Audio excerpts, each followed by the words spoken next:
দীর্ঘ ১৭ বছর ধরে একটি পূর্ণাঙ্গ মেডিকেল কলেজের প্রতীক্ষায় কক্সবাজারের প্রায় ২৮ লাখ মানুষ। এরই মাঝে যুক্ত হয়েছে ১৩ লাখ বাস্তুচ্যুত রোহিঙ্গার চাপ। এছাড়া ব্যবহারিক প্রশিক্ষণের জন্য প্রতিদিন ক্যাম্পাস থেকে প্রায় ৬ কিলোমিটার দূরে যেতে হয় মেডিকেল শিক্ষার্থীদের।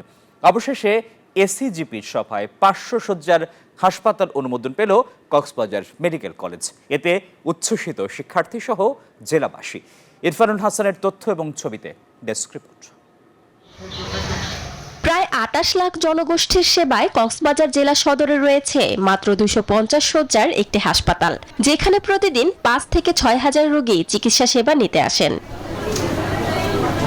ওয়ার্ডে কিংবা ফ্লোরে ভর্তি থেকে চিকিৎসা নেন হাজারেরও বেশি রোগী। সঙ্গে রয়েছে ১৩ লাখ বাস্তুচ্যুত রোহিঙ্গার চাপ। এছাড়াও রয়েছে হেমাটোলজি, সাইকিয়াট্রিক, নিউরোমেডিসিন, এনআইসিইউ সহ বিভিন্ন গুরুত্বপূর্ণ বিভাগের সংকট। ফলে অধিকাংশ রোগীকে স্থানান্তর করা হয় চট্টগ্রাম মেডিকেল বা ঢাকায়। এছাড়া কক্সবাজার মেডিকেল কলেজের শিক্ষার্থীদের ব্যবহারিক শিক্ষার কাজ শিখতে যেতে হয় ৬ কিলোমিটার দূরে সদর হাসপাতালে। এমন প্রেক্ষাপটে ৫০০ শয্যার হাসপাতাল নির্মাণের দাবিতে দীর্ঘদিন ধরে আন্দোলন করে আসছেন বিভিন্ন নাগরিক সংগঠন ও কলেজটির শিক্ষার্থীরা। অবশেষে ২০ মে কক্সবাজার সরকারি মেডিকেল কলেজে একটি ৫০০ শয্যার হাসপাতালের চূড়ান্ত অনুমোদন দেয় সরকারি ক্রয় সংক্রান্ত জাতীয় কমিটি। এতে খুশি কলেজের শিক্ষক শিক্ষার্থীরা। সরকারি ক্রয় কমিটির মিটিংয়ে পাশ হওয়ার মাধ্যমে মোটামুটি প্রশাসনিক প্রতিযোগিতা সবগুলোই শেষ।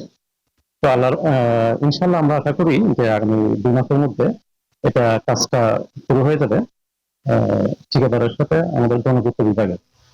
পরবর্তী কাজ যেটা সেটা হচ্ছে জনপূর্ত বিভাগই করবে। আমাদের যে আসা যাওয়া সকাল বিকাল এগুলো আমাদের লাঘব হবে, আমাদের সময় সাশ্রয় হবে, পাশাপাশি আমাদের সেবার মানও বাড়বে। খুবই আনন্দিত যে আমাদের এত বছরের যে একটা আমাদের প্রচেষ্টা, একটা আমাদের হসপিটাল হওয়ার, সেটা এখন পূরণ হতে যাচ্ছে। সরকারি কাজের মধ্যে অনুমোদন পাওয়াই শেষ না, আমাদের এটা বাস্তবায়ন খুবই জরুরি। আমাদের কক্সবাজার মেডিকেল কলেজ বাস্তবায়ন হবে, এটাই আমাদের আশা আকাঙ্ক্ষা। নির্মাণ ব্যয় সংক্রান্ত কাগজপত্র হাতে না পেলেও দ্রুতই নির্মাণ কাজ শুরু হবে বলেও জানিয়েছেন কক্সবাজার মেডিকেল কলেজের অধ্যক্ষ। শান্তা ইসলাম, ডেস্ক রিপোর্ট, নিউজ 24।